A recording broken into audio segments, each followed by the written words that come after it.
the Bleeding Burgundy podcast, a Washington Commanders podcast for fans, by fans. With your host, Jesse Martin. What are you talking about? You're out of your mind. John Taylor. We finally got professional football back. This is going to be fun. Scott Hartley. Yeah, thanks for having me on. Max Taylor. As long as you got Jaden Daniels, you got a chance to win. Spanning the eras of Washington football. Honoring the past. Commanding the future. And now, the world's worst podcast host, John Taylor. Hey everybody, I am the world's worst podcast host, John Taylor. I am wearing the world's coolest fucking baseball cap, though. So there's that. Hey, man, welcome to our second show of 2026. Is that what it is? So happy New Year last week if you're just joining us. Yeah, something like that. Whatever. If you're just now joining us for the New Year, A, Happy New Year, and B, where the fuck have you been, man? We've had a lot of shit to talk about, and you've missed a lot of it, including Jesse's big news. Now, Jesse, if you would like, why don't you go ahead and reiterate what that was as soon as I find your music? Oh, where is he? Fuck, it always does this to me. There it is. There he is.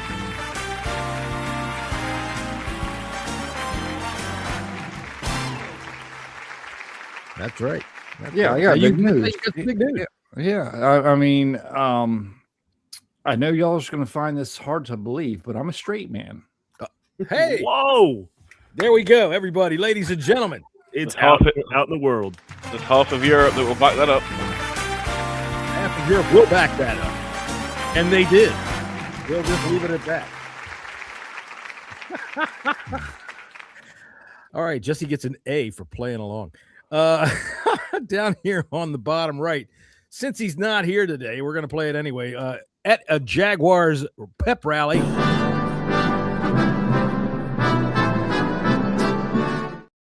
Scotty's taking his wife out and pitching woo right now. You know what he's doing. He's telling me, Trevor's going to be playing tomorrow and for the playoffs on Monday night, Is it Monday nights that they're playing? No, they're playing Sunday afternoon. Sunday afternoon. They're the Sunday afternoon. Yeah. They're the 1 o'clock game. Yeah, it's kind of screwy. Anyway, filling in for our boy Scott. And, I hate to say the word filling in because that means that you're only welcome when there's somebody not here. And you're welcome all the time. Our good friend Tony Wheat. How you doing there, Tony? Hi, guys. I'm good, thank you. I don't have any music for you. So no, I still can't believe I haven't got at least my own intro at this stage. But anyway. Right. Well, next year. See what we have to do. We got to try somebody out every year, and then I animate. That's true, yeah. So, no, good to be here, guys. Happy New Year. I've not seen you for a couple of weeks. You've been traveling. Jesse's beard's at least twice as long as it was the last time I saw him. But that's getting there. Dude, honest to God, he shaved clean this morning. Is he coloring that? Probably. You know how it is. He's on a podcast. You got a little bit of salt stuck in there. There we go. Now I can see it. I can see it now. All right, now covering up his head down there, my son Max, and I usually say our good friend Max because I want him to feel part of the show and not just that I'm his Fowler or anything like that. But the fact of the matter is, when we're talking about hair, enjoy it while you can, Sonny. Enjoy it while you can. No, I'm covering my head. I woke up from a nap 15 minutes ago. I'm still in dreamland. Honest to God, your hair usually looks like you woke up from a nap, and that's okay. How's this today? Honest, what we've seen you looking like? We've seen you looking like somebody that's just come in out of the Antarctic. You're right. The wind's It's just fucking like bloop. Yeah. Look, who else takes now? I can't for the life of me. I don't care how much sleep I got the night before, 2 hours or whatever. I can't take a nap ever. No, ever. I can't sleep. I'll try to lay down sometimes, but then I'll just lay there going, fuck. Can't You know what I could be doing? You know what I could be doing? Oh, I can take a nap anywhere. It's great. Not if I want to go to sleep again at night. This is true. Max scared the shit out of me taking a nap one time. We were driving over the bridge, and he was driving, and I was like, fuck. All right. All right. So we didn't have any Commanders football this week to talk about other than the Eagles game last week, which we won. So we'll cheer about that one more time. All right. Yay. All right. Now that we've found other things to bitch about, we'll go first fast thoughts. Okay. We've had a tumultuous week. That I can check off my list for 2026 of having used the word tumultuous. in a sentence. All right, so give it a second so that you don't sound underwater, Jesse, and then give us your first fast thoughts on the news of the week. Yeah, I mean, I still think Dan Quinn has taken a humongous risk here in what he's doing. It's a gamble, and for him, he better hope it pays off. All right, Tony. Yeah, it seems like we've gone back to the old days of firing. We thought this time last year that we were entering a period of stability, and here we are again. Anything but. All right, Max. Not to directly about our team, but people need to stop freaking out about Ruben Bain not posting a stat last night. Yeah, Max, of course, with the eye on the big picture. For me, I kind of agree with both what Tony and Jesse said, but I'm not in freak out mode. I'm not in freak out.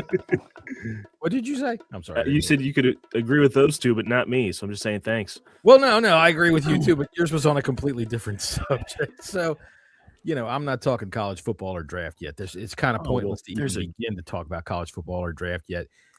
And all right, so the big news, of course, the absolute elephant in the room. I get to use that again. If I can find it. There it is.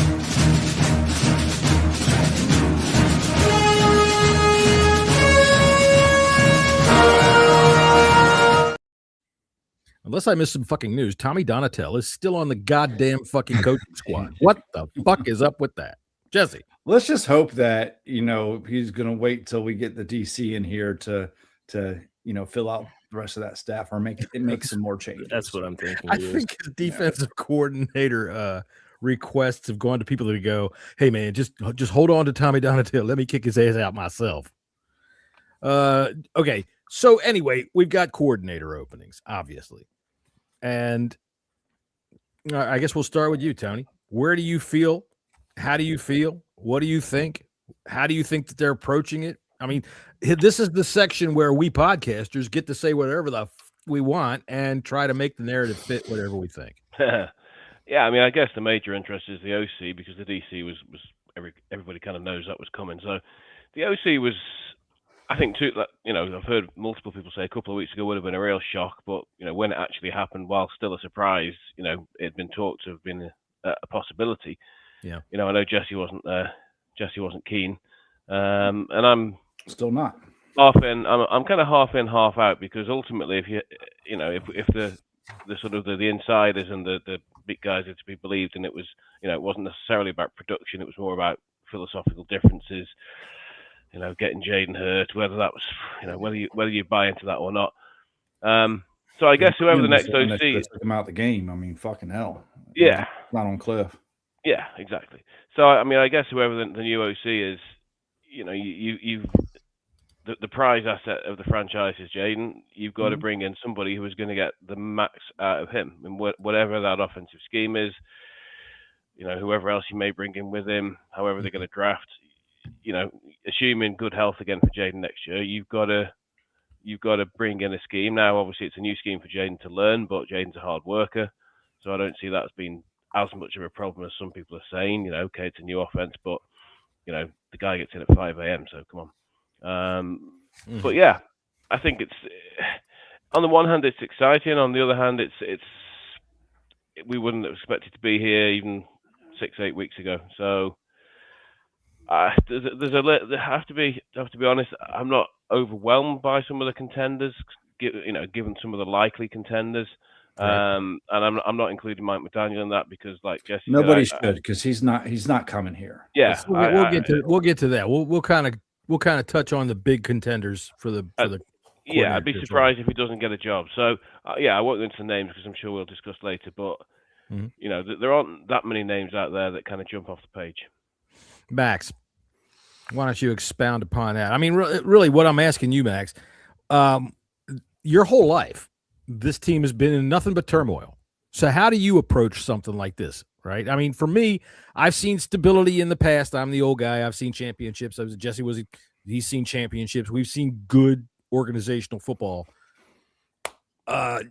Tony is part of a professional organization of sports. He knows what good organizations look like. Max, you've seen nothing but dysfunction your whole life. How do you approach this? What is a good gourd Well, I mean, look, organization look I don't want to be a fan. I don't want to be a show in which we only appeal to people that remember the fucking Redskins. Sure.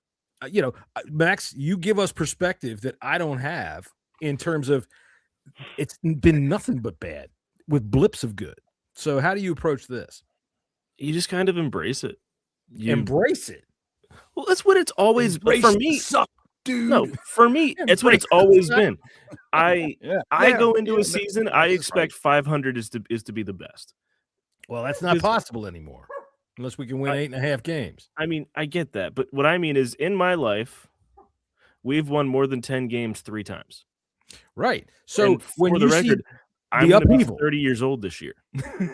right? So the upheaval is what I'm talking about. So I just get used to it. You look at the hypotheticals, you look at what could be, and you hope that it happens. That's why I'm not doom and gloom about we lost Cliff, because this past season something happened. The change had to happen. What are we going to bring in to replace him, and then we'll make a decision from there. If we bring in the Raiders defensive coordinator, I might jump off the bridge, but it's going to be okay. I'm not so sure about that, but we will talk about that. All right, Jesse, where are you sitting with this kind of turnaround? I think we talked about last week, whereas, all right, so they parted ways last week, I think right as we were coming on the show. So we kind of figured we were looking at Bobby Johnson, and is that what his name was? I've already forgotten him. He's out the door. And that was similar. But we were wondering about the continuity of the philosophy, but that all seems to be. Yeah. So what do you think? I mean, I was a little bit surprised because I thought the offensive line did fairly well this season too. My mistake. I said the offensive line coach. I was talking about the second offensive coordinator, the one we got from Philadelphia, Brian Johnson. Oh, okay, yeah, okay. There's so many Johnsons. I swear to God, there's Johnsons. Yeah, Brian Johnson. Yeah. How I feel is kind of a little bit nervous. Like I don't know. I'm hoping DQ and Peters had a plan, and this wasn't just kind of willy nilly. Like, okay, this ain't going to work, and now they're like kind of scrounge. I hope they have targets and options. Like, hey, either this guy or this guy. I think is going to fit to work well with Jaden, because it is all about Jaden right now, and it's just I just don't see, I can't see everything. We don't know what's going on inside the building, so I can't speak on that. But from the outside looking in, like, why try to fix what's not broken? And it seemed like the offense, the players, and Jaden had a very, very good relationship with Cliff and really liked the offense that Cliff was running. And another thing that I don't think is going to be isn't talked about enough is Cliff's taking Mariota with him. I mean, I really, that's a good possibility. I don't see Mariota staying. Mariota loves this offense. This is the best Mariota's looked in the past couple of years when he's had the opportunity to play since his early days in fucking Tennessee. I'm gonna read this. This came in on our chat from Sergio Dominguez. What did the Los Angeles Police Department and the Carolina Panthers have in common? Neither one can stop a Bronco, which to me is a funny joke. I don't know if anybody else is going to get it or like it, but I thought that was funny. Thank you. That's pretty daggone good, actually. That was pretty doggone good. And somehow, all right, real quick, Scott G, our technical assistant, if you click on the link from John's tweet, it will enter the old full view, but from YouTube app, it will default to the mobile. So there's two different streams now for some reason. There's a mobile stream, and then there's the regular computer stream. Use a computer stream if you want. Because I've seen that we have gotten like 4 times as many people watching the mobile stream. So I think most people use their phones for anything anyway. I watch them do it while they're fucking driving. But I'm old, and I'll bitch about you driving no matter what. It's good to see our good friend Scott Hartley made it into the chat, but couldn't give a fuck about coming in for the show. Nice to see you, Scott.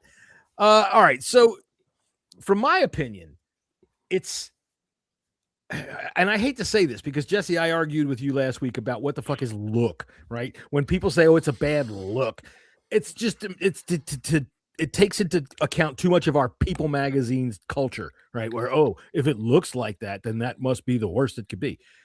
This looks bad, except for one thing. I think that when I hear about how Cliff and DQ parted thoughts on the running game, I agree with Quinn. I agree with him. We should have done a little bit more with the running game. And I think that we I were was fucking fifth in I know, but rushing. here's the thing. And this is why I think Bobby Wilson, or now I'm on Bobby Wilson. He was a defensive tackle for us back in the day. Just say Bobby. Johnson. This is why I think that Bobby Johnson was let go, is because even though all of that's true, we were fifth in the league in rushing.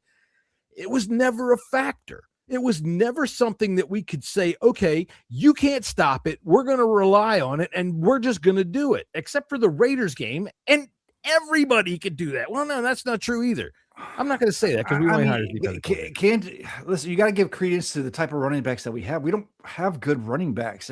I know everybody wants Bill to be the fucking guy, or and Rodriguez, but I'm sorry, our running backs are average to below average in all metrics. Let's be real about this. Okay. All right. I mean, I agree. I don't think that C-Rod is, even though I'm in the tank for him, I think that we can upgrade on him. All right. I do. I think that for what we've had over the last 2 years, he's pretty damn good. And I like the hammer that he brings. I mean, every time he's on the field, he does something positive for the most part. But that kind of, I'm trying to stay away from the offensive coordinator right off the bat, just because I want to bring that discussion in later. But for the offensive line and the running game, for all of the statistical height that they reached, it never materialized into anything dominant that you would expect from a fourth-ranked rushing attack. Tony, would you agree, or am I just shooting the breeze? No, I think you're right. I think that the fourth-ranked running tackle, fifth or whatever it was. No, I don't think the running game was bad, and I think the fourth or fifth ranked stat is slightly misleading because you've got some of the quarterback runs in that as well. But true, but we were so haphazard in using it. That's the thing I don't like about Cliff. Yeah, is that he was so inconsistent with what he was doing. When it worked, but when it didn't, it kind of. There were times when you wanted. I mean, and I'm not talking about the 1 yard line. When it didn't work, he didn't want to use it, and I don't fucking blame him, because when it didn't work, it didn't fucking work, and we saw that time and time and time again. The short yardage stuff obviously didn't work, and there was a lot said about that. That goes back. But I think it was just for me. A lot of the time when I reflect on the season, you think about the running game, and you think at times it looked fantastic, and at other times it looked terrible. Mm-hmm. It just wasn't the consistency that you would expect from a running game that ranked whatever it was, fifth. Who is that on, though? Can we equate that? Is that on Bobby Johnson? Is that on the players? What, like, where was that disconnect? Because I mean, I even noticed that too. Personally, I thought a running game was fine. This offense is a kind of a more of a passing offense. Yes, which that's the offense that we all loved last year. Let's be real. We all loved it last year. Unfortunately, this year we just didn't have the players healthy enough to fucking go through with it. But I mean, who is that on? You have your offensive line coach, or maybe is that the reason why he got fired? I don't think it's ever just one thing. I think you can't. It's not linear like that. I think that everybody has to take their share in that. I think Bobby Johnson's firing is just linked to Cliff. I mean, I think when they bring an offensive coordinator in, I think it's going to be linked to Bobby Johnson may not play or block the way that they want to play. So, and also let's not forget he got fired because he used to be down in most games. Giants. So that did skew our running back. We had to fucking pass to try to catch up too. Yeah, so that's right there. There it is. Ding, ding, ding. Let me find my ding, ding, ding sound. That's very relevant. That's it. You want to find the culprit? It's the defense. All right. Why didn't the running game work? And this. Before I get into this, Max, I was trying to bring it to you because you're our X's and O's guy. Sorry, I points were just coming to my head. No, you're good. No, that's fine. That's fine. That's how this show goes, man. That's what we do. But Max, you're the X's and O's guy. So where are you going with what Jesse was saying? What was going through your head there? It was more so just we were out of so many games. We couldn't really run the ball. And when we were able to run the ball, we were in the games and able to actually make an impact with it.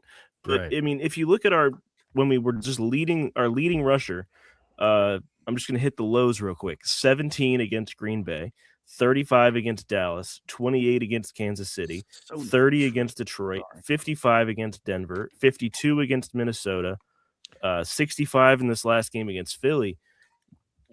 There's just not anything here that says, like, hey, this is a strong run game. Well, you see the makings of it. All right. But the fact of the matter was, you're right. To me, when you ask what was the reason why, when you see it at 5th rated, why is it falling apart? Why isn't it something that they're leaning on? It's because they're out of games.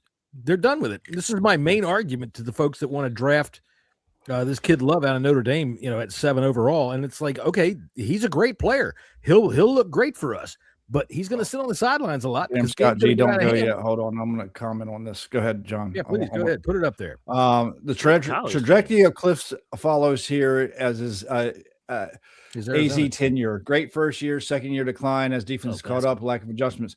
I'm sorry. This has been debunked time and time and time again. It's been circumstances have issues.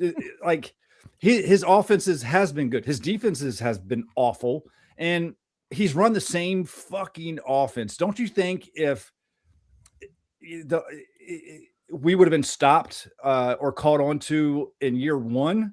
Okay. If it's the same fucking offense that he ran in Arizona, Jesse, that's if not it's what the he's same saying. one, the defense should already have the tape on it. So no, Jesse, that's not what he's saying. What he's saying is, well, I mean, in the case of Arizona, Cliff's second year is when they took off, but then then the quarterback. There's this perspective that he hits the wall. People figure him out, right? And there is no cliff as people are trying to bring up. That's just not true. Okay, so. But to build off of that real quick, just to give you a counterpoint, in Cliff's third year, they started 7-0, finished the year 11-5, and then went to the playoffs. And then in his fourth year, they went 4-13. And that's Kyler when Murray got hurt in the end of that. Had a bunch of injuries and a bad defense. Kyler tore his ACL in that 4-13 season at the end. So it wasn't even that it was Kyler's injury. They had the same defense. There was nothing that changed. It was more so that the teams they played started to get caught up, and they knew that for Kyler Murray, you have to stay home to stop him. And that's still the case with Kyler Murray. Is if you stay home, he's going to run into you. Kyler Murray's a backup quarterback as of now, anyway. So you're right, but 5 years ago when he wasn't. Now, Tony, let me ask you a question. If Kyler Murray was running around Ireland, would people try to catch him and make him give him their pot of gold? Yeah, I think so. Yeah, I think they dressed him in little green trousers. Little goddamn runt. Yeah. Okay. All right. Well, I think we're off the topic there, so let's go ahead and break it down. We got coordinators that we're interested in. Defensive coordinator. Everybody seems to be so freaking hip on Raheem Morris because of this. No, God, that would be awful hire. I wouldn't. Jim Schwartz hasn't pried loose yet, but if he does, boy, that would be my dream hire right there. They interviewed him for the head coach in Cleveland. Yeah, I was going to say there seems to be a school of thought from what Albert Breer, I think, was saying today that Schwartz might be the man in Cleveland. Definitely. Run away, Jim. Run away. Listen, I'm going to tell you one thing. Back in the days when I used to do bad cartoons, Jim Schwartz sent me an email one day and said they loved watching them in the goddamn. Remember, Max? I called you and I said, "Hey, look at this fucking email from Tennessee Titans, Jim Schwartz." Listen, while because I know he's watching the show. Jim, run from Cleveland. Run now. You did everything you could there. If they put you in charge, you're done. You're done. I don't think you the captain of the Titanic. For Coach to land. What's that? I don't think it's as bad as like Arizona or the Raiders or maybe even Tennessee. The thing with Cleveland is if you take that over that, if you don't bring Jim Schwartz back, that defense falls off a cliff. Maybe for one. It depends on what defense you bring in there. Defensive coordinator.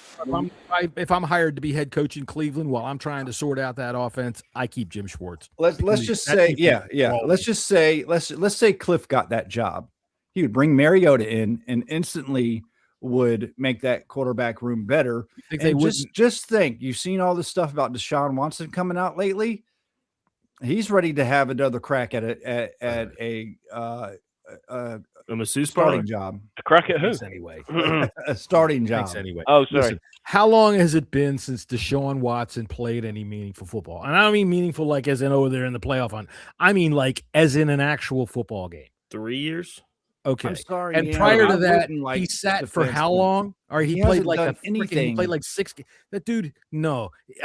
He's no. There's no. It's a 2-time coach of the year saying didn't do anything. By the way, I mean, he's 10 years in the league. Isn't he? He's you know how you get coach of the year? Good coaches don't get coaches of the year. You get coach of the year for taking a bad team and making them good for a year. That's it. And then they get bad again. So like Andy Reid doesn't get coach of the year. Freaking Harbaugh does. Got coach. Both of them did. But all these coaches a year are taking, or yeah, maybe his first year in something fucking, miraculous in Kansas City. You know, it's like I don't buy the coach of the year nonsense. Listen, if you're going to look at Nick Sirianni as coach of the year, that motherfucker's going to have to get a new look. I swear to God, he looks like the Sesame Street guy that picks up the garbage, and I'm not going to change my opinion on that. Let's talk about coordinators. All right, so defensive coordinator. Exactly. This is exactly my point right here. Right. Yes, that is fair. However, he made Thank you, something. Mr. Malingerer. He made something out of Daniel Jones that only one other person's been able to do. Look, Dable got coach of the year and Jesse's right, because he turned something around for a year, and that was about That's it. what I mean. Right. I mean, it's a mercurial kind of award. I don't ever like the of the year awards because but you can only judge the coach on that year. Yeah, it's very temporary. Yeah. So in terms of our coaching search, defensive coordinator, I really don't know who I would like yet. This guy from the Raiders is kind of intriguing, and the only reason it's intriguing to me is the Raiders were right around 14th or 15th on all defensive metrics in terms of team stats, passing versus rushing versus blah, blah, blah. 14th and 15th is twice as good as we were, for one. So instant upgrade if he can do that. And two, Pete Carroll picked him to be his defensive coordinator. To me, that carries weight. If there's one thing that Pete Carroll's his time in Seattle, what's it defined by? Junior. His defenses. Defense, right? Yeah, I mean, right. Well, yeah. He's an offensive coach, but he knows how to find defensive coaches that can do their thing. So that would give, if they want to interview this guy from the Raiders, and a lot of people don't know his name, and they're like, who the fuck, what, the Raiders? And you think, the Raiders, my God, they're horrible. True. But there's that. All right, let me ask you this. When Pete left, when he was in Seattle, his past 4 years, how good were their defenses? I'd have to go look it up, but I mean, not great. They weren't the Legion of Boom or anything like that, but Seattle's defense is usually pretty damn good. If he's got that pedigree. The Raiders had a decent defensive line and a shit everything else. True. You got Max Crosby. That makes a big difference. I don't know that he's going to get the job. I'm just looking at make a lot of defensive coaches look good. You know what I mean? Right. I mean, now, other than we saw it, we beat the crap out of the Raiders, but other than, you're trying to look at something to give you something to go by as to why he is in the position he's in and why we might even want him. And to me, that's the one thing that stands out. Pete Carroll traditionally has been able to pick good defensive coaches. Yes. Well, I think I'd have to just correct this, but I think Patrick Graham was at the Raiders before Pete Carroll arrived, and I think he retained him. I may be proven wrong there, but I think he was. Okay. He was at the Giants before that. He was the Giants DC, if I remember rightly. Then forget it. I can't stand him. And he was the Giants DC the year they went to the playoffs with Daniel Jones. Yeah, and was he not at the Raiders for a couple of years? I think Carroll was only there this year. Anyway, he might have been there for a year before. I know the Giants turned him loose in 24. But at the very least, Carroll kept him on, and so he must have regarded him well in that sense. So I mean, there's Albrecht is intriguing. You kind of hear fans going mad online when they see that we're interviewing X, Y, and Z, and it's like, guys, it doesn't mean that these people are going to get. We're interviewing. Job. It doesn't even mean that they're actually interested in appointing these guys. They've an interest in talking to them, and some of the time with some of these guys they're talking to, they just want to get some more information out of these guys. They want to talk to these guys about, is it someone for the future? Is it someone from another team? They don't want to, they have to fulfill the Rooney Rule. Now, you can be as cynical as you like about the Rooney Rule. Oh, don't get me started. Oh, that was just I hate coaches and GMs. No, it's every position. Every position. So while I said I hate it, I should clarify. There's lots of people paying attention. I mean, and lots of people, of course, is. I mean, it's just a fluff. It's a fluff. No, I mean, what it does to me, it takes those color. coaches. It takes those coaches and reduces them to their color. If you are a coach of color in this league, I don't care how qualified you are. If you get the phone call, the first thought that has to run through your head, or right close to the first thought that has to run through your head is, am I just being tokenized by having to fulfill this rule? I get the spirit of the rule, and I am not against that kind of at all. However, in this business, it's a very small fraternity, all right, a very small group, and the most important color, I think, to the owners is green. If you can win, you will make them a lot of money. And I think that is the first thing that they're thinking about when they're looking for a coach. And if you're an idiot that still fucking thinks about, color, you deserve to be a loser. I'm talking to the owners that are paying attention right now. I don't think any of them are, because I think green is more important. So I think that the rule fulfilled its purpose. But now, even when you look on social media now, everybody is so, well, this is why you're talking to that guy. He's fulfilling the Rooney Rule. And it's not just, it's become, am I saying the right thing? I think it's the wrong way. It's the wrong way to approach what is still a problem. And I think that the league has. I don't know. Is it still a problem? Well, you look at the stats, and it probably says, yeah. The leagues that put in a lot of work in other areas to try and increase the percentage of minorities coming into roles below, into some of the assistant roles, where like if you become a QB coach, you may then become an OC. If you then get in the OC door, you then get. It's more about creating pathways than just trying to parachute guys straight in as head coaches or general managers. I get that. You've got to create that talent. You've got to widen the depth of the talent pool, I think, is what they're trying to do. I think that has been, like I said, man, there's only 32 entities in this company. You know what I'm saying? The whole pool of coaches is a small group. The fraternity of coaches, players, owners, all of it. It's a relatively small group. And I think among all of them, this is why I get so bristling when people talk about, I'm going off on a tangent here, but when people talk about how Kevin Stefanski, she sabotaged Shedeur Sanders, and wink, wink, you know why. Look, that's ridiculous. It's crazy. In other areas of life, I'm going to listen to you. But in this, it just doesn't make any sense. And to me, I think that if I am a coach in that position and I get that call, like I said, if that forces that thought through my head, then it's not fulfilling its purpose. Am I right or wrong? Or ambivalent? I think you're right. I think the whole coach hiring cycle, like you said, is a very small world. There's a lot of nepotism that goes in there. Pete Carroll's son, obviously, there's a great article this week about how the offensive line had to coach themselves, and Geno Smith had to come in and talk to them, and the GM had to come in and talk to them because Pete Carroll's son didn't know what he was doing. So there's a lot of nepotism that goes on. And I'm always very interested, and again, this is a bit of a tangent. So, I've been driving a lot this week, so I've been listening to a lot of podcasts, and people are making, people talking all the time about the links. So-and-so worked with so-and-so here and knows so-and-so from there. And I understand why that's important, because, it's you're talking about then dealing with known quantities, people you don't have to build relationships. And I get that. But part of it makes me sort of wonder, that's important and it's probably helpful in the process. But are you not missing a real opportunity to develop new opportunities or new relationships in favor of a retread, because I once worked with you in 2017 in Cleveland, and now I'm going to bring you to... And there's always this presumption that because people have worked together, they actually work well together and they like each other.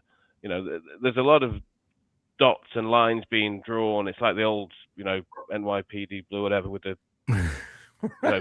there you go. Putting the different things, the lines across to, in the crime scene kind of thing. So...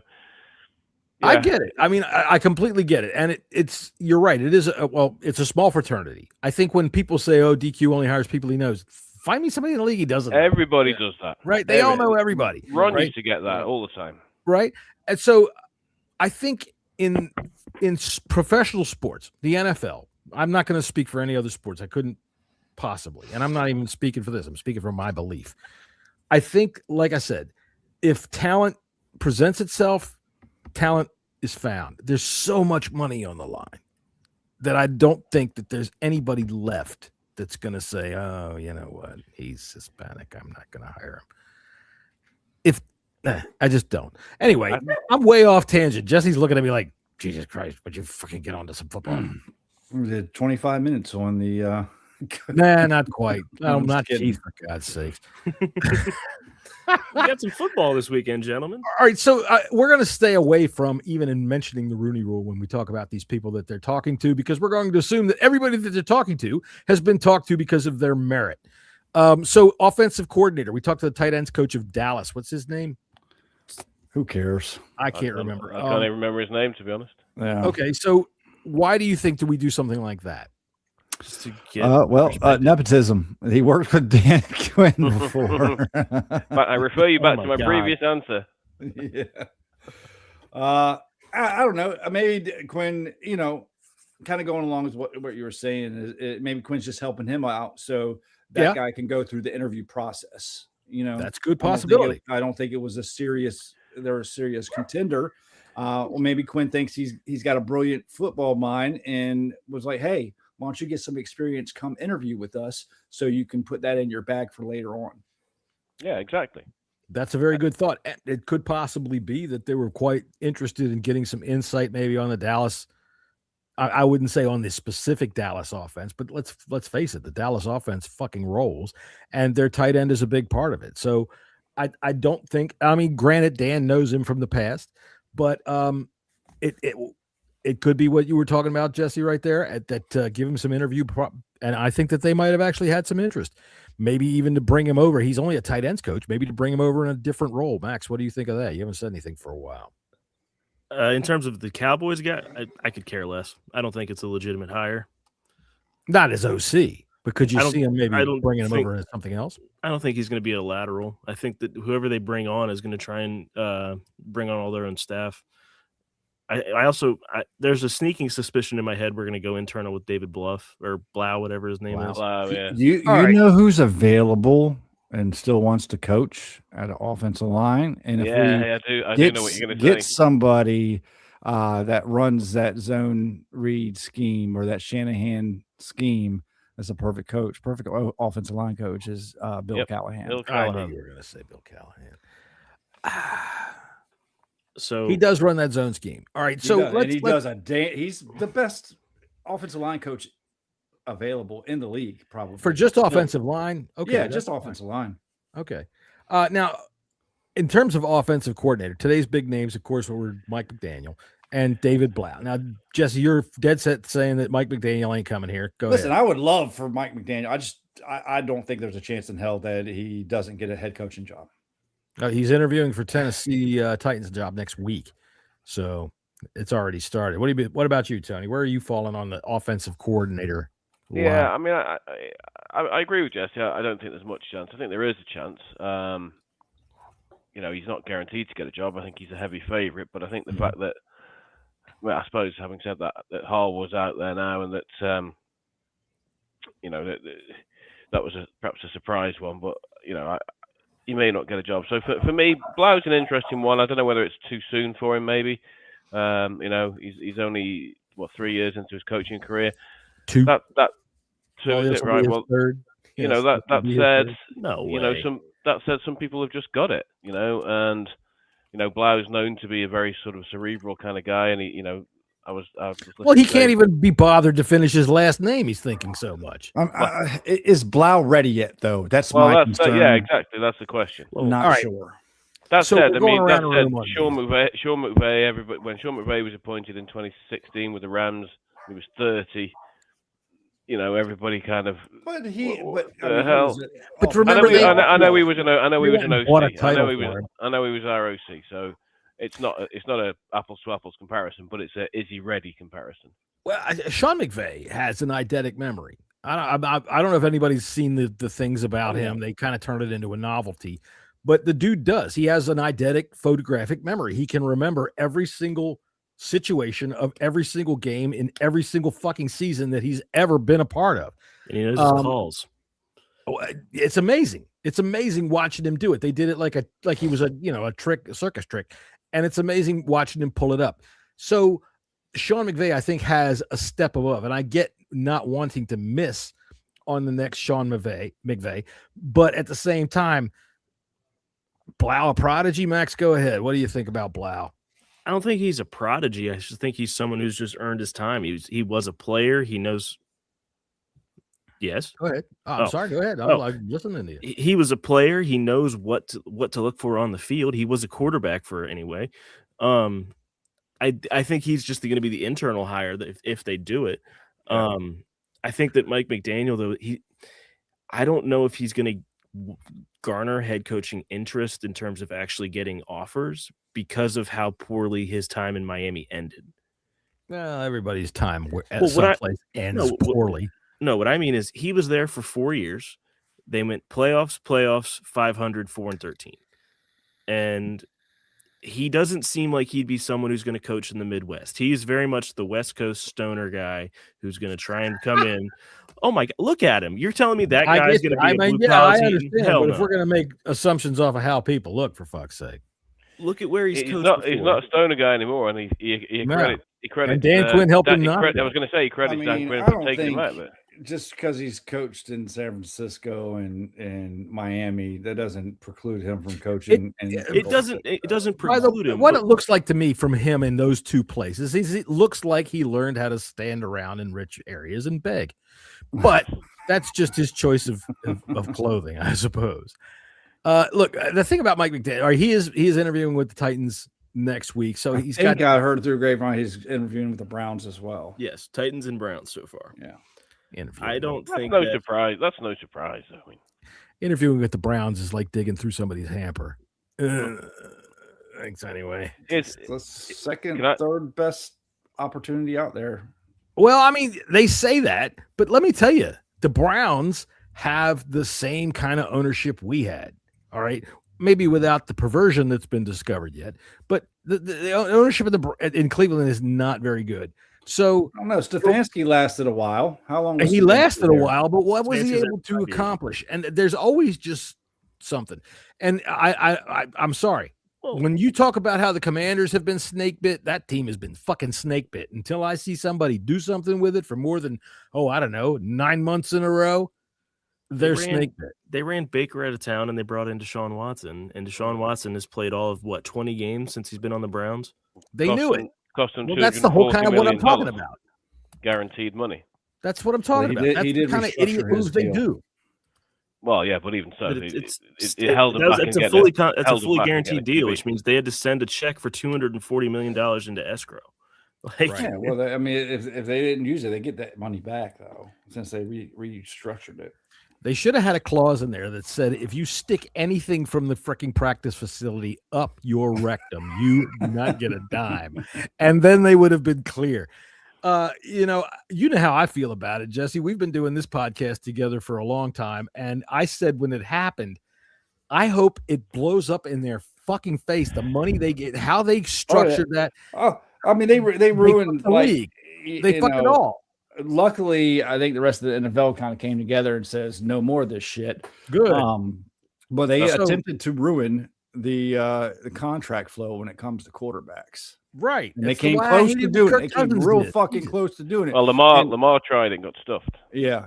I mean, with with Cousins didn't help that situation either with his contract negotiations as well. No, and him taking completely the Vikings fucked it first. Anyway, we're off the track here. All right, so Todd Monken, let me throw that name into. Yeah, I was going to mention that name as well. Todd Monken, you mentioned the Ravens that they surprisingly made big changes.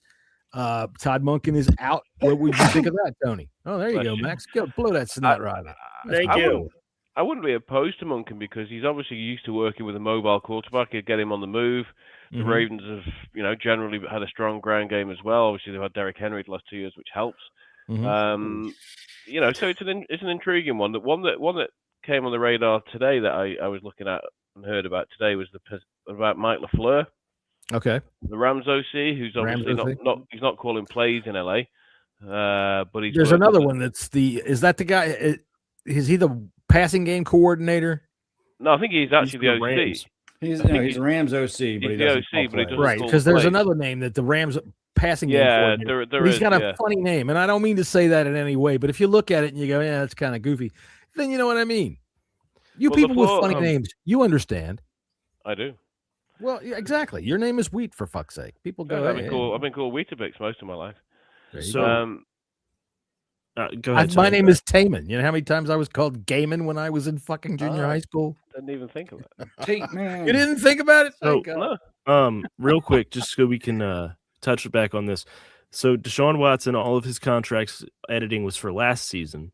Mhm. His cap hit this season is $80 million. Oh, that's chump change. God. So this is why I want the Browns to fail. I like Shador Sanders, but I want the Browns to fail because of that. I want that to blow up in their face. They tried to fuck Holy everything. shit.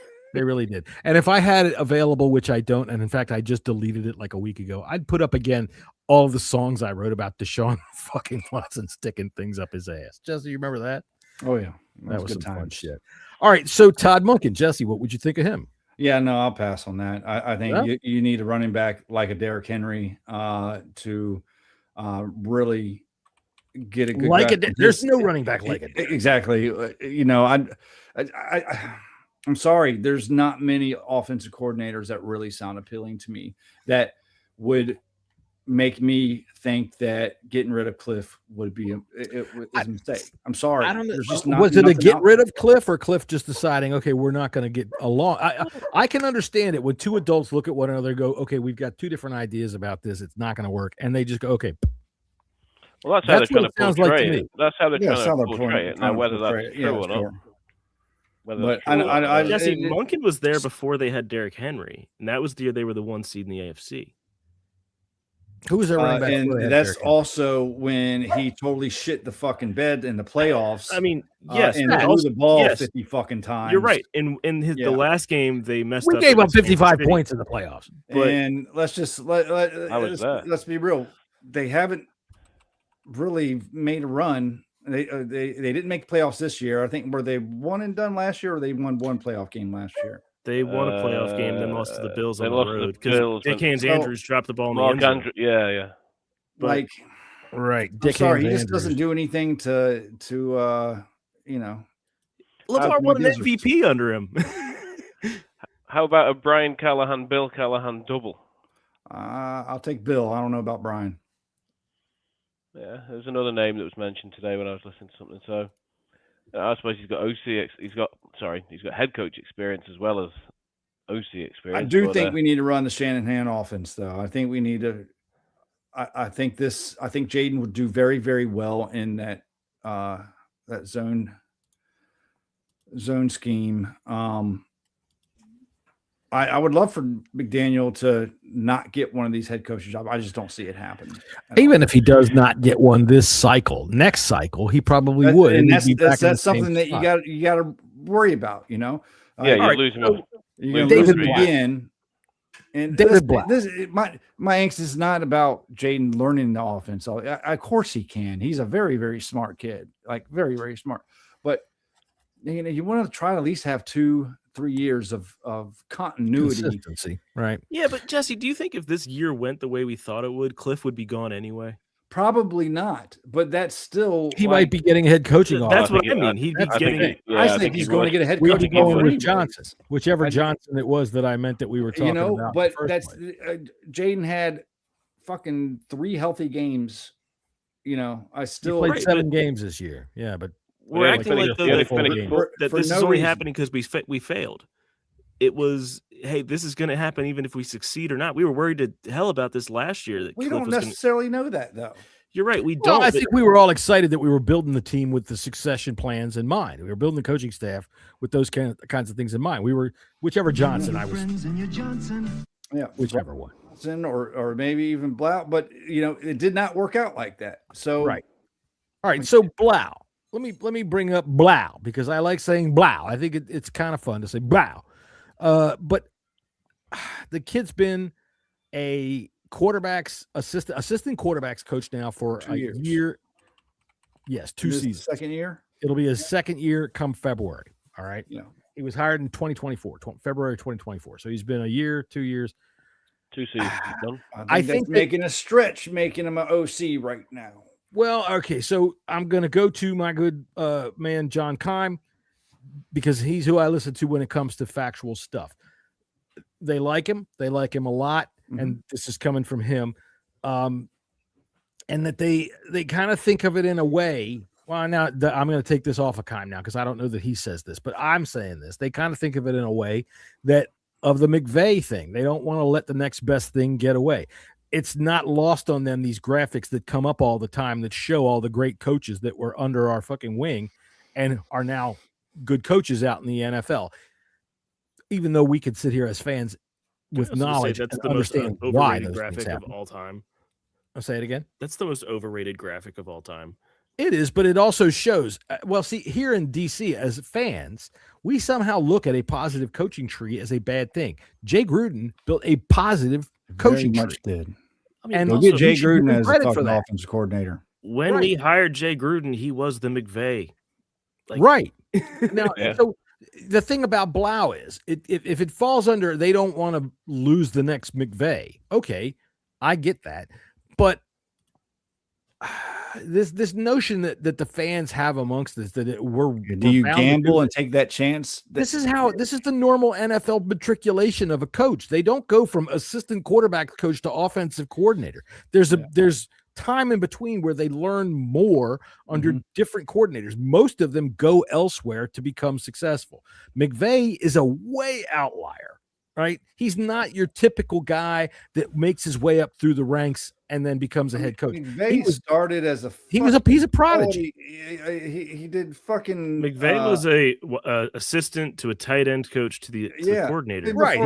He did equipment stock shit, length. you know, and then he went fucking that to the tight end assistant, fucking quality control, then to a tight ends coach. You know, he went up. He was young. He was very young. Sean McVay. Just a fun fact about Sean McVay: he was a higher high school recruit than Calvin Johnson when he was coming out of high school. Yes, he won like the Player of the Year in Georgia over Calvin Johnson. Calvin Johnson must have sprung because that's saying something. All right. Anyway. I think the only thing you can say about David Blau, where he clearly has a lack of coaching experience, is that albeit as a backup and third stringer, he was a quarterback in the NFL for 4 years, 5 years. True. And now you say albeit third string. But you're still an NFL. You're still an NFL quarterback. You still know how to prepare. You still know how to schedule meetings. You still know how to work meetings. You still know how to run practices. Or you don't. Well, you know how practices run. So I think there would be a big difference between somebody who was a young, inexperienced coach who didn't have a playing background, who'd only been there for 2 years, and somebody who was an NFL quarterback for 4 or 5 seasons, and then now has had 2 seasons as an assistant coach. So I'm just trying to make a case for him. I'm not saying I'll tell you what. I'll give you another bullet point to make a case for him. And I'm not advocating for him really, because I think that jumps a lot of the matriculation process. If they are sure, or if they are reasonably sure he's that prodigy, so much so that they think that they can elevate him to offensive coordinator without risking losing him, so they don't risk losing him, then fucking hey, hold your nose and jump in, man. Why not? What do you got to lose at this point? But I don't know. Like hang on real quick, Jesse. One of the positives, and you can talk about this. The only player he's coached is Jaden. So whatever offense scheme he works towards is going to include nothing but how he works with Jaden. That could be a positive thing. Go ahead. Scott Hartley 3331 says, "Oh yeah, I've heard it. Smells weird. If they gamble on Blau and it doesn't work, DQ and maybe Cheers, AP Scott. are done. Hence the nepotism again. You're right, but be honest with you, I think no matter who comes in, it doesn't matter who comes in. If it doesn't work, Dan Quinn is gone. Playoffs or bust. I've said it. Yeah, I think so.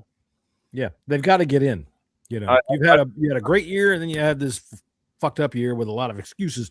Now you got to get in. Yeah, I wouldn't hear of anything. I wouldn't hear of anything this year about firing him, even though people were talking about him being on the hot seat and firing him. But if next year's a disaster as well, then unless there are major extenuating circumstances again, you've got to go. Major extenuating. You guys know I've been saying it crashing all year. into the middle of the fucking field. That's about it. I've been saying it all year long. A DQ is never going to be on the hot seat. The seat was ice cold. It is now coming into this year. It is. I've changed my tune because of this kind of. Yam says it right here. We're such in a weird place right now. Yes, we are. Yes, we are. Absolutely are. Yeah, you're right. I have a feeling though that Yam kind of likes weird places like that. All right. So nice to see you, Yam. By the way, somebody else was in here last week. By the way, this is specifically for our friend Yam Sensei. He was purporting to be the official emissary from Japan to the to the Bleeding Burgundy podcast. Sorry about that. And I was like, no. I mean, even though you're in the States now, we've got our guy. Well, I'm sorry, Yam. I'm on the other side of that. I said you're no longer in Japan no more. What has to happen now is Yam and this other guy have to both fly to Hawaii, and they got a fist fight. And then whoever wins gets to be the emissary from Japan. I tried to think of somewhere halfway, but that's probably somewhere in the Pacific Ocean. Hawaii would be good. Hawaii would be good. Just to conclude on Blau, he was an NFL quarterback for 5 years. Yeah. So he had 5 years as a pro quarterback and 2 years as an assistant. So, I'll tell you what, Tony, on that regard, one of the things that I think is a true thing in sports that comes from baseball. Scott. Yes. All right. Cheers, Scott. Scott busy on the night. Scott is in between romantic endeavors and texting us. Yeah, busy on the night shift, Scott. Yeah. When there's an old baseball adage, and it's not really an adage, it's not really a quote or anything like that. But the guy who becomes the good manager isn't the fucking star at shortstop or the star center fielder. It's the guy who sits on the bench for 5 years and watches the manager. Right? He learns how to manage. So I get it when folks look at somebody like Blau and they say, "Oh, he never played." Well, it doesn't matter whether he actually played. That's what you want. He learned. Like Dan Orlovsky. You think he's smart? He's a smart ass. Well, that didn't work out. Dan, got your answer. Smart enough He may to be back smart. the end zone. Yeah, he did run out the back of the end zone, but when it comes to breaking down some freaking football, he knows what he's talking about. Yeah. I mean, I was only messing there. Yeah, he ran out the back of the end zone. There's this thing in England with the sorry, just to finish that, with the soccer managers that you don't get as many sort of legendary NFL players who retire and become NFL coaches. They don't tend to follow that path as much. Whereas in soccer, a lot of big name ex-players become coaches and managers. And it's probably less than 50-50 success rate for those guys. Whereas some of the most successful managers, your Jose Mourinho's, Arsene Wenger's, people like that, had Jurgen Klopp at Liverpool, had very limited playing careers. So how to manage. I think it's different ways too, because I mean it's not like you have plays that you draw up in soccer or football. But in football, you have to draw up every single play. It's stop and go, and then you have to call them. And then there's just so much. I believe there's so much more into it that you have to be prepared for as a play caller or a head coach. No. Absolutely. Well, let me throw this out in regards to Blau. The only player he's coached is Jaden Daniels. If he is going to come up with an offense, it's going to be completely centered around what he knows about Jaden Daniels. That's a potential positive, wouldn't you think? I think he would probably stick closer to Cliff's offense than anything. The only player he's coached is Jaden Daniels. He doesn't have anything else to go back on. He doesn't have any other experience to deal with. Maybe he won't get the job if he says he wants to stick to something similar to Cliff's offense. Maybe they'll go, "Okay, thanks for coming. There's the door." Yeah, you did see him leave the building, right? It's like, does he even have an offense though? Most offensive coordinators, have their own offense or, at least their own playbook, a concept. He's a coach for 2 years now. It's just like, he's never called plays before, getting those sequences down. It just seems like to me, he doesn't have enough experience. To me, if they hire David Blau, it is Dan Quinn saying, "Fuck it. I am all in." Everything is in the center right now. I'm either going with this or I'm out. And that's a good possibility. All right, we are looking at the time here. So we're going to get on to picking some NFL football games. Hey, Dad, we got a whole big freaking weekend full of playoffs. What'd you say there? Just real quick, just for you, because I know you want to crash out. Just for me. What's going on? Bobby Petrino, your favorite human being, was just hired as the coordinator for North Carolina. Bobby Petrino and Bill Belichick are on the same coaching staff. They deserve what's going to happen. That fucking woman. They're playing here in August. North Carolina are playing in the you should go just to watch that woman tell Bill Belichick what to do. Just watch her outfit. Gonna try and find Bill Belichick's missus. Yeah, just watch her on the sidelines going, Bill, do the run play. You know, the one where you hand it off. That would be great. All right, we got some football games this weekend. All right. The St. Louis Rams. Just kidding. It's the LA Rams. The Los Angeles Rams. Same thing. Over 46.5. The Rams are going to win this game. They're definitely going to win this game. We said that, 3 weeks ago? They're going to win this game. But the Panthers are going to cover.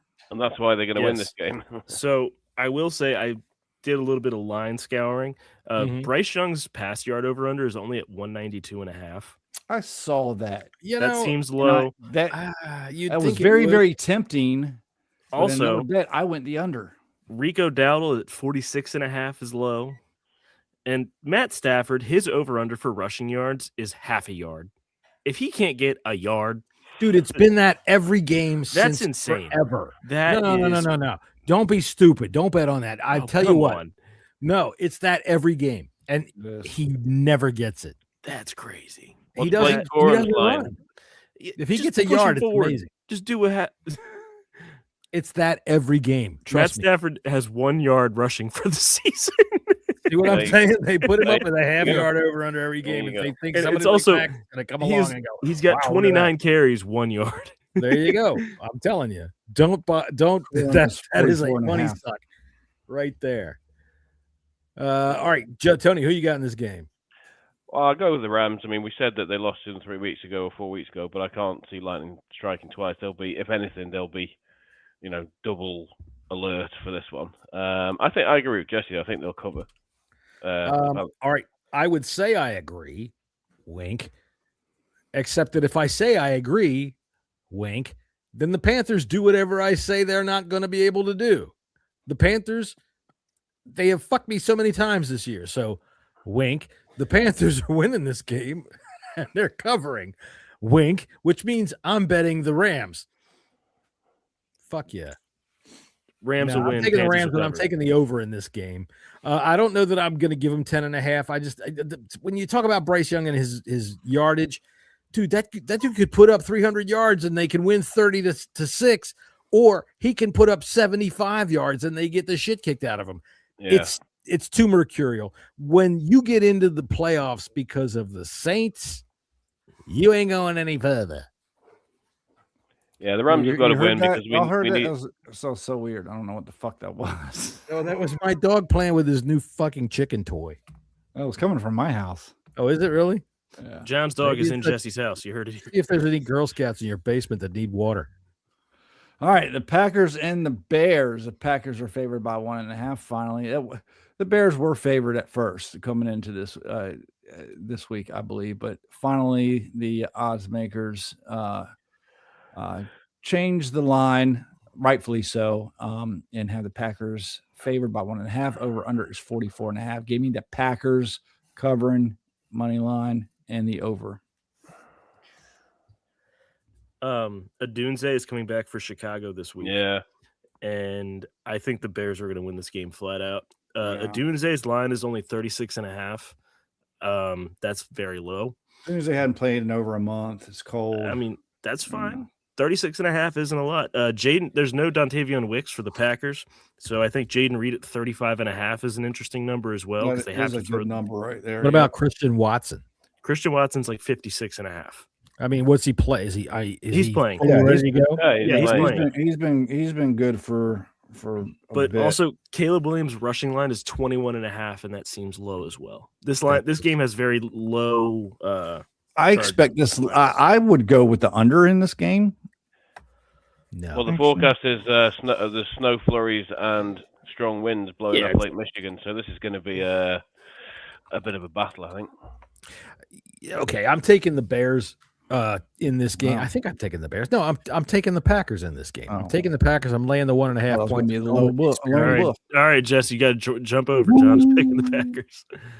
I think I'm picking the Packers. I can't remember what I'm picking in this game. I know I've got a big parlay this week. Here you go. I'm going to put my parlay up this week. I'm picking the Packers in this game. I'll lay the 1.5 points. I'm relying on the experience there. Bears, lesson learned. I don't give a fuck about the weather. The Packers and Bears are used to playing out in the cold, whether it snows 6 inches or not. The weather report that I read said snow in the morning, less than an inch. It's not going to affect anything. We're going to have flurries, 32 degrees. So, Tony, it's 0. You're in the world. Yeah, so it's not too cold. Real feel, though, is 16 with 20-mile-an-hour winds and flurries. Yeah, once they get going, they're not even going to feel that. Yeah, they're not even going to feel that. All right, so my big time, all-time weekend over Palooza. All right, I'm taking overs in every game. Oh, I thought those were spreads. This weekend. Every game. Ram versus Panthers, over 46.5. Hell yeah, man. You telling me it can't be something like 31-20? That's what it was. Hell yeah. John loves 6 inches, says Scotty. You should see his Subway order. Tell you what, Scott, you know what that means. You better bring a friend. Anyway, Packers and Bears. Dad.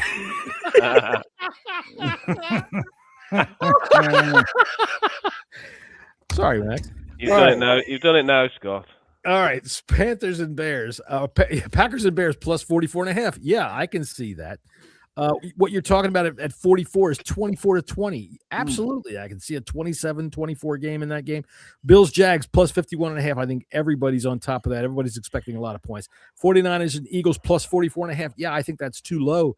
These two teams, they can slug it out. And I think the Eagles are about to turn it on. You know, they're healthy I just do. Chargers, Pats plus 40. Jesse gets Scott's comment. All right, so here's the one that I'm a little worried about is Texas and Steelers plus 38.5. I figured if I'm going to go all overs, I can't just go up one. No, I saw that one too. There you go. All right, facts. Need 3 of us. Whatever, bro. Let's see. Texas versus Steelers. I'm at plus 38.5. Okay, whatever. You know, score me some points, man. 21-20. That'd be nice. I just don't see it. I think that the Texans are capable of putting up 38 on their own. Their defense keeps scores down, but I couldn't just go John's weekend over Palooza -1. So there you go. Plus 49-12. There's my big pick of the week. Yeah. Where are we? Were we on Buffalo, Jacksonville? Go ahead. Yes. All right. This is going to be a good game right here. Buffalo -1.5 at the Jaguars. Over under is 51.5. And you boys already know where I'm going. Buffalo. This is my AFC Super Bowl pick from earlier this season or earlier before the season. Right. And this is a big game for our buddy Scott. You know, if the Jags can pull it out, he might get laid. Well, we've got it right now on FanDuel. For Scott to be able to get oral gratification if the Jaguars could win, it's up to -120. So bet accordingly, ladies and gentlemen. Max, who do you got in this game? I think the Jags are going to win this game pretty easy. Yeah, I don't think the Bills have it this year. All right, and I think we're going to start to get the talk of, hey, if the Bills can't do it this year, when can they? Yeah, I'm gonna tell you how this game's going to go. The Jags are going to be up 14 in the fourth quarter, and Josh Allen and the Bills are going to come rolling back like they do every fucking week. I tell you what, just on they that did that, note, maybe 17-0, Jesse. Just on that note right there, watching last night's game, all these games, like since December 1st, if you're not watching the end of football games, you are missing every bit of the fucking action. Holy shit! These fourth quarters are crazy anymore. I went to bed at halftime in the Steelers Ravens game the other night. Oh, same. Oh yeah, no, that game was awesome. Yeah, it was crazy. These fourth quarters, and I mean, you know what? It's been like that for a while, Tony. And I would go to bed at halftime of a Monday Night Football game. It's 10-7. I wake up and it's 38-34. Yeah, I couldn't believe it in the morning. All right, Tony, who you got in this game? This is a tough one. I think I'm going to go with the Jags just because they've been so hot. But I agree with part of what Max is saying, part of what Jesse's saying, in that unless Josh Allen plays Superman, which he is more than capable of, I think the Jags will win. But how much of the Jags if you took the name and the helmet off and looked at the stats over the last 10 games and the fact that the top 5, I think, in both offensive and defensive EPA and DVOA. So they're way up in all the stat lines. Mhm. But I think people are scared off by the fact that they are the Jags. So maybe we just need to accept that they are a good team. Yeah, maybe. Dude, I tell you what, Cohen has gotten what he usually gets out of quarterbacks, out of Trevor Lawrence. I'm taking the Jaguars in this game as well. I think what you said earlier with the Bills, they real quick, hang on, real quick. Breaking news. Commanders hiring David Blau to be the new offensive coordinator. God. There you go. Oh, all right. Well, that is big news. Well, I'll tell you what. Let's run through these games real quick, and we'll get right to it. We're on the microphone. Winning season again, guys. That's fucking stupid. God. Well, here, I'll tell you what. We'll just jump right on into it here. We'll get right back to it, ladies and gentlemen. We got breaking news here on the Bleeding Burgundy podcast. David Blau is the new offensive coordinator of the Washington Commanders. Jesse, first reaction. They're fucking stupid. This is a mistake. Jesus Christ. See you, Dan Quinn. You're done. All right. You're done. Tony, what do you? Not me there, Matt. Wait a minute. What Did he go underwater? Did he go underwater? All right, Max, what are you thinking? I don't know. Right. I genuinely don't know. Come on, breaking Matt. news. You know this pissed you off. I don't think it's the best hire, but I don't think it's going to be the worst hire. It's a huge roll of the dice. It's a Dan must. Quinn Yeah, saying I'm all in this year. And I don't mean Super Bowl or bust, but it better turn around and it better be good, or his ass is on the line. He's stepped over a lot of a lot of coaching hurdles to elevate this guy after 2 short years, and really only a coaching under one system. As always, I always say, what the fuck are we doing until it happens? Then I go team. Let's go, David Blau. The tweet from Schefter says that he had interest from Detroit to be their OC, so Quinn acted fast to retain him. See, this is where I find it to be a problem. This was a knee-jerk fucking reaction. They had no goddamn plan when they fucking got rid of Cliff Kingsbury. This is shit. This is a shit-run organization right now because they don't know what the fuck they're doing. It does seem like it's a knee-jerk reaction, especially when you consider for Blau going to Detroit. Dan Campbell's an offensive coach. He'd be calling the plays anyway. Exactly. It would give him a chance to have a title, but learn a little bit more. Ben Johnson's offense is fucking Dan Campbell's offense. He got that from Dan fucking Campbell. Which is kind of amazing when you look at Dan Campbell. You wouldn't think that man would be able to sit 5 minutes without eating the Play-Doh. But yeah, I mean, it's a hell of a risk. There's no doubt about that. If Blau was potentially going to go to Detroit, well, Campbell took over the play calling midway through the season because Johnny Morton was calling the plays as the OC at the start of the year. It was just because it went badly wrong. So Blau may have been calling the plays there. We don't know that for a fact.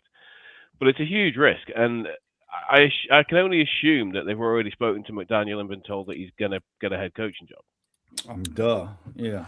Whether I know it's state the obvious, but I'm just saying, if your plan was, McDaniel, we think he's going to get fired so we can get him. Come on, man. Are you fucking serious? Yeah. You can't see the writing on the fucking wall. Come the fuck on.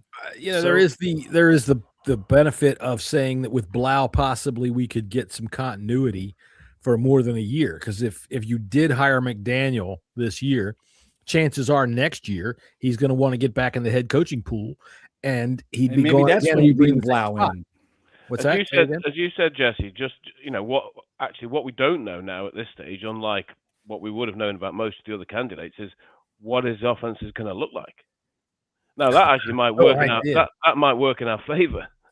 Right. Actually, if you want to be on the positive, that might work in our favor in one sense. Now it might completely blow up as well. So I'm not saying that's definitely going to happen. But yeah, I mean, God, it's a hell of a risk. Well, we're all in. Chips are in the middle of the table. We'll see what happens. Now, like I said before, one of the positives could be that the only way that he can develop an offense of his own, knowing what he's already got coming from Cliff's scheme, which comes from whatever trees that comes from, is that the only player he's worked with is Jaden Daniels. So he'll be able to scheme an offense specifically for Jaden Daniels and not try to take something that was his before and fit it to Jaden Daniels. Like if he was coming from outside. Does that make sense? He's fresh. What? No. Brian Johnson's gone. So that means Brian Johnson will be the play caller. I would hate that. Have you ever listened to that motherfucker sing? Could you imagine him in your helmet? No, I think Brian Johnson's still there, isn't he? But he won't be the play caller. Blau's the OC. They got rid of it. They got rid of the other Johnson. They got rid of Bobby Johnson. Brian Johnson's still there, isn't he? I think. Yeah. Bobby Johnson was the guy from the Giants. Giants. Brian Johnson was from the Eagles. David Blau is the offensive coordinator, i.e. the play caller. Yeah, the only person that would call plays above an offensive coordinator would be the head coach, like you get with Dan Campbell. You're not going to get another offensive assistant calling the plays. Yeah. The only other positive I can think of with the only other thing I can think of as a positive with the appointment is if you got Mike McDaniel, say for example, or another well-known name, and they had a great year, you'd be in danger of losing them after 12 months. Right. With Blau, you would have to assume that he's going to have to be a good OC for at least a couple of years before he's going to get a shot at the head coach. So, trying to put a positive spin in it. If he's the prodigy if he's the Sean McVay prodigy, then I would have been more comfortable with Brian Johnson as the offensive coordinator than David Blau. He's got experience. But is it good experience though? They went to the playoffs. But this whole experience thing can be a bit of a red herring because I know plenty of shit coaches who are well experienced. Oh, we've had him here. You got that right, Tony. Way to put a bow on it right there. Now that he is announced as the offensive coordinator, I'm interested to see what he's going to do because it is a blank slate. Yeah. We don't know what we're going to see. Obviously, I think it's going to have a lot of influence from Cliff, but who knows where else Blau is getting influence from that he's going to be able to design for Jaden Daniels. Max, what do you think? You've been sitting there scratching your chin like you're some kind of genius. I'm just trying to think of it. Like, it's the unknown. It is. That in itself is intriguing. That's what I'm telling you. That's kind of why I'm interested in it. It's like, you could say it's a knee jerk, but also if you see someone that you really want getting this much attention, pull the trigger. I mean, he got attention from one team. Well, that's also true. Just from that's this very year. right. Last year he got attention as well. That was a team that's a team though that's stacked on the offensive side of the ball. And if they're looking at him saying we might want you, I think that's a positive in his category. It's on his yes side. You know what I'm saying? They're not asking him to come and coach a bunch of schmucks. They're not the Giants. Schefter's latest tweet's interesting, saying that Blau, as a player, played under Ben Johnson, Kevin O'Connell, and Cliff Kingsbury. It's an interesting mix of offense. So, from Rap Sheet, the Bears, the Jets, and the Lions have all tried to hire him. And the Bears and the Jets we blocked, and then the Lions this year we weren't going to be able to. The only thing that gives me pause is if the Jets had interest in him, then that might mean he really absolutely sucks. That was just a lateral move, Right, but if you're trying to still get him onto your staff, that means you think highly of him. I guess. Listen, I think he's a good quarterbacks coach. I'm fine with that. Assistant quarterbacks coach. He's been the quarterbacks coach the last month, and the last month our quarterbacks have played pretty decently. He got Josh Johnson to turn that safety from Philadelphia around like he saw a ghost. So, hey, that's where I am. That's where I'm officially going to take my stand right now, as we've just heard the news that David Blau is the offensive coordinator of the Commanders, is that I'm interested to see where we're going to go from here. It's definitely going to be interesting. Immediately roll my eyes and go, this is going to suck, because I just don't know yet. Let's see. You're going to have to prove me wrong, but I do not believe for 1 second this is going to work out. All right, but I'm happy to be proved wrong. I'm happy to be proved wrong. I so am. But I think we're going to have a whole new fucking coaching staff and maybe even a new general manager come next season. I mean, chips are all in the middle of the table. Go ahead, Max. He's played under Brian Johnson, so he has some things of that. And Brian Johnson is really good at running the football. Not Brian Johnson. Terrible Ben Johnson. Not on Scott at all. Ben Johnson. But Cliff has the passing and the no huddle aspect with the West Coast system. If Blau can marry those, that's something to look out for. I mean, unless you're some kind of weirdo, Okay, but fundamentalist religious shut person. up. Jesus Christ. Tony, what makes you interested in this or not interested? And the Blauhire. Yes. Oh, geez, I mean, if nothing else, it is interesting. It's you know, it's the unknown, as Max said. It's, you know, what are we going to get? You know, Right. I'm just looking at some tweets. You know, Mark Bullock, the British guy, actually, he would just be the Athletic, saying, you know, what we're going to get with Blau. We're going to get, you know, some of the no huddle cliff stuff, the run game, play action sequencing from Ben Johnson. You know, we're going to get a mishmash of everything. So, you know, it's going to be, you know, OTAs, training camp, everything else this season is going to be even more interesting than usual, just because what we're going to see. You know, and you've got to imagine that Peters and Dan and DQ are going to have to say to him, you know, as we said in the early part of this pod, Jaden Daniels is the future. Jaden Daniels is the offense. Everything has to be tailored around getting the best out of him, trying to make sure he doesn't get killed, so maybe fewer design run plays. I know he got injured on scrambles, not run plays, but that's by the by. So yeah, it's really interesting. You know, whether it's the right move. You know, I understand Jesse's reaction, but I think at this stage we really can't say. But what we can say is it's a big risk. It's a risk. So yeah, as usual, interesting times. All right, so everybody who hasn't been following along with anything else, our new offensive coordinator is David Blau. And for all of you that are listening in the future on your car radio or on something else that you want to listen to the podcast with, remember, you heard it here about 150th, the Bleeding Burgundy podcast. Breaking news for everybody, no matter what time stream they're in.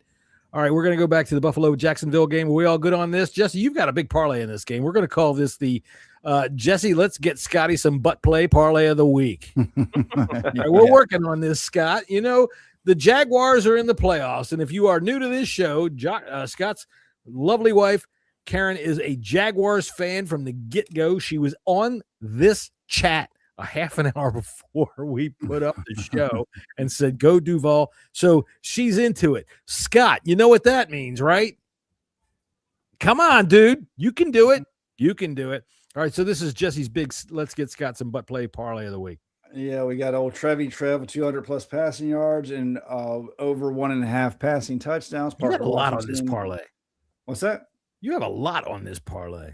There's like 12 things, right? It's 12, like 15, 12 legs. Parker Washington over 50.5 receiving yards, over 3.5 receptions. Jacoby Myers 30 alt receiving yards, 4 receptions. Brenton Strange 25 over 25 receiving, or no, excuse me. Yeah, over 25 receiving yards. Over 25 receiving yards, 3 total receptions. Travis Etienne, alt 40 rush yards. Josh Allen, 200 plus passing yards, alt. Kincaid, 30 receiving yards. James Cook, 50 rush yards. Khalil Shakir, 4.5 total receptions. That's a lot. Plus 40.93, plus 40.93. I mean, I put $1 on it. I'll tell you that. When you sent it to me, I put $1 on it. I like it all. The one part of it I am leery on is Khalil Shakir. I don't know what it is with the Bills, man. He always gets receptions. His yard totals are down. They use him in screens a lot, so he doesn't get high yards, but he gets like 5 to 7 receptions a game. All right. Well, good luck on that, and good luck to me too, because if we both hit that, man, we're going to smack high five. Yeah. All right. So San Francisco and the Philadelphia Eagles. Is our good friend Twist here today? I haven't seen Twist. Hey, what do you know? Pete Sidorn is here. What's going on, Pete? Nice to see you. Yeah, the Eagles are favored by 4.5. There, Tony, in case you didn't know. So one stat to know about this game is the head official is Alan Eck, or whatever his name is. The Eagles are 8-1 in games officiated by him. Yeah, I don't care. 44.5. I don't care about Alan Eck and his 8-1 record against the Eagles. But I'm taking the 49ers. I'm sorry. You're sorry? I am not. I don't. The Eagles are not. I don't think they're that good. I think they are the worst out of the 4 division winners. except for maybe the Carolina won a division. Carolina. Stop it. But I think Carolina could beat the Eagles. Sorry. Yeah, Oh. 49ers will win this game. Fuck the Eagles. Yes, fuck them. Give me the I agree. 49ers. I agree with that bit. All right. Okay. So you're taking the over under. What do you got on that? What do you think? This is going to be a high scoring game or not? I might running backs towards in this I game, might lean towards the over in this one. But I think it's a good number right there, to be honest with you.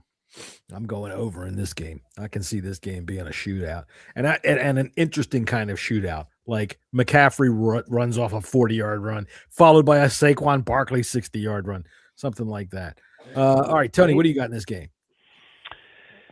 I'm going to go with Philly. I just think that San Francisco, watching the broadcast of the game last week, put so much energy and effort and into winning that game and getting the number one seed. And they're going to cross the country. I know it's a bit of an old trope, but it's a big ask. Trent Williams is back by the looks of it. He's questionable, but I suspect he'll probably play. Yeah. Which is probably going to help them. Lane Johnson is also very questionable. Is he? Okay. No.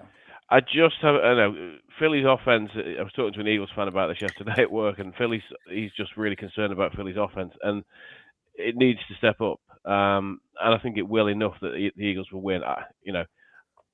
I hope they don't, because I obviously clearly don't want the Eagles to repeat. Yeah. But I just have a feeling that the Niners have peaked 3 or 4 weeks ago, and they're just too beat up. I think you're right. Go ahead, Max. I think the Niners are going to win this game, but I'm not going to be surprised whatsoever if Philly pulls this out. Why would you think that 49ers are going to win this game? I mean, to build off everything that's been said, the Eagles' offense is just so inconsistent. If Lane Johnson's not out there, that team is a different team. Meanwhile, San Francisco, they've dealt with the adversity of the injuries all year, and they just went, 12-5? Yeah, they did. That was a good point about Lane Johnson, but I still, for some reason, Lane Johnson, that offense is just not. I don't think it's been the same all year. It's really. Because he's their best run blocker. Oh, sure, yeah. Your right tackle is going to be your best run blocker. Saquon hasn't had a good year. He hasn't had a horrible year, but I mean, when you're coming off a 2,000-yard year and you do this, and it looks bad in comparison. Here's a fun little thing for you. The Eagles since 2013, when they drafted Lane Johnson, when he is in the lineup, they're 110, 57, and 1. When he is not in the lineup, they're 18 and 27. Wow.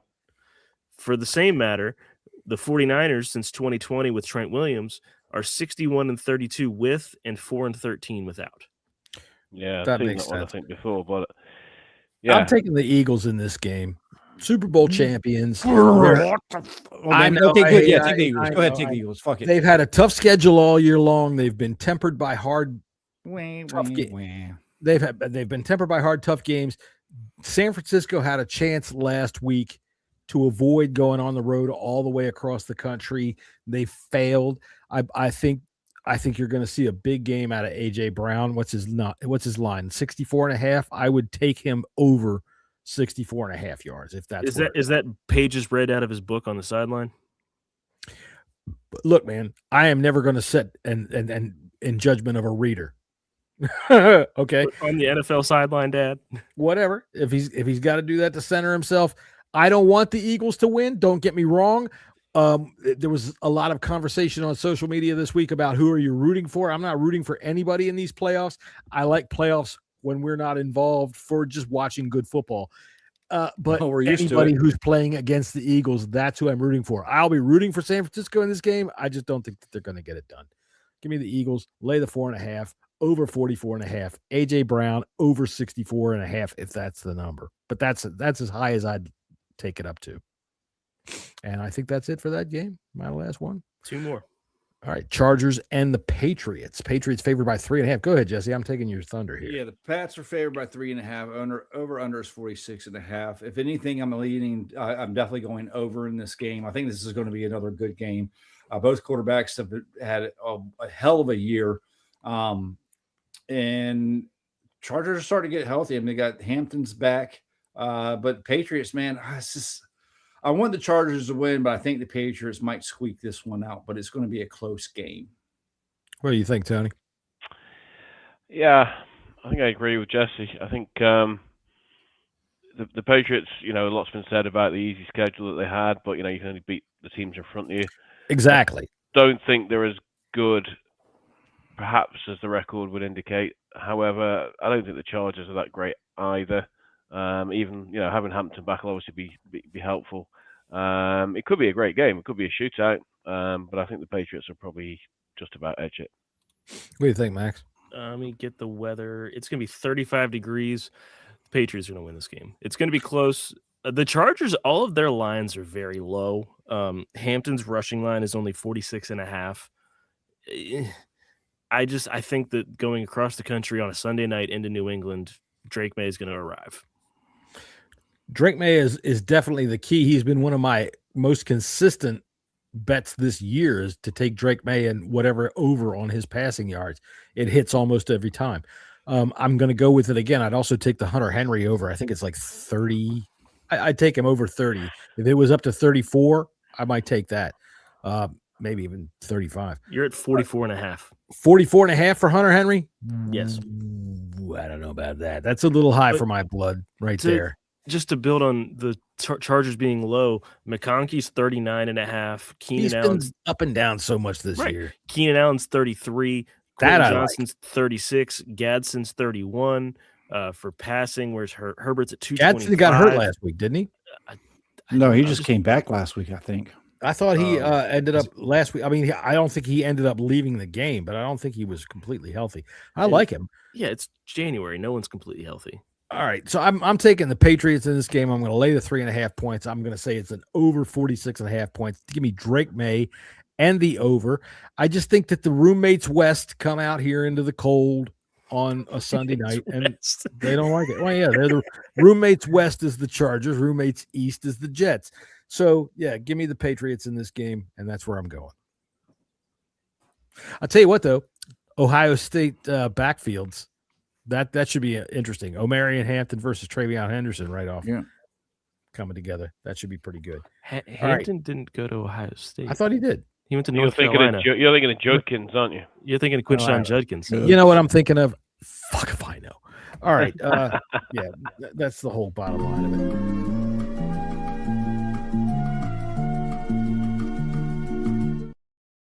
See, this looks like a water bottle. Yeah. All right. Yeah. Okay, here's the game that I picked the over and the one I'm not confident with. It's Texans versus Steelers at home. Favored by 3, over under 38.5. And yeah, I'm a little bit nervous about that over too. It's a defensive driven game right here. I might put a little bit of money on the under. I have to look at this game and look at the quarterbacks. I mean, that Texans defense is so good. Pittsburgh's defense is good. But it's Rodgers and Stroud. Well, neither one of them have put up booming numbers this year. Right, no, right. Rodgers is Rodgers. There ain't a defense out there Rodgers hasn't seen. Although this one playing, Metcalf's back here. Metcalf's playing.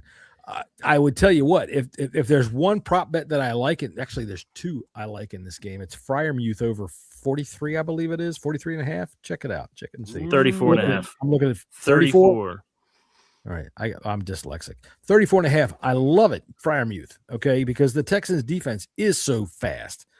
He's going to be looking at his tight end a lot. I also love.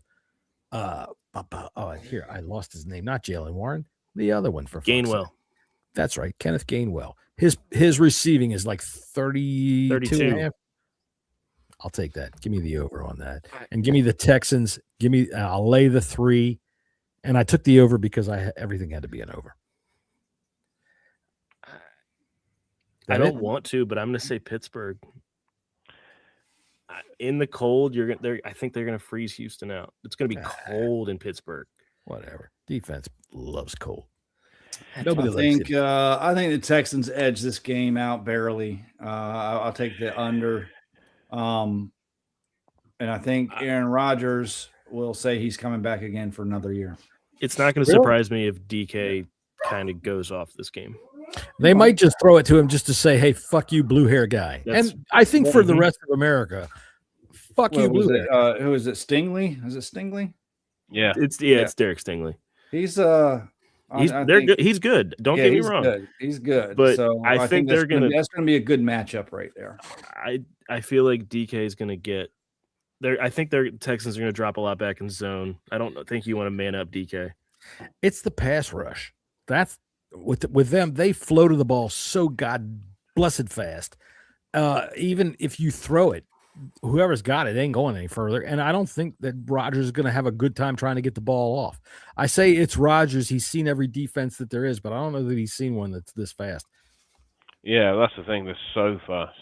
Mm-hmm.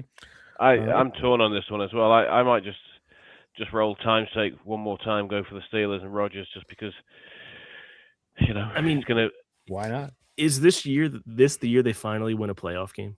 Well, we'll see. They haven't won a playoff game since 2017. 10 years, isn't it? Or something, 9 years, yeah. I mean, it wouldn't surprise me if the Steelers edge this one out, but I just think the Texans. That defense is smothering. What goes on the road? What travels? Defense travels. Defense. Yep. And I'm Cole talking myself out of this now. Yeah, give me the Texans all day long. Throw the under for me. This is going to be a 13-10 slug. I was just saying like 13-16 type of game. Definitely under. Definitely. I took the over. So you take it for what it's worth. All right, well, there you go, everybody, ladies and gentlemen. That is our preview for the playoffs, and that is our.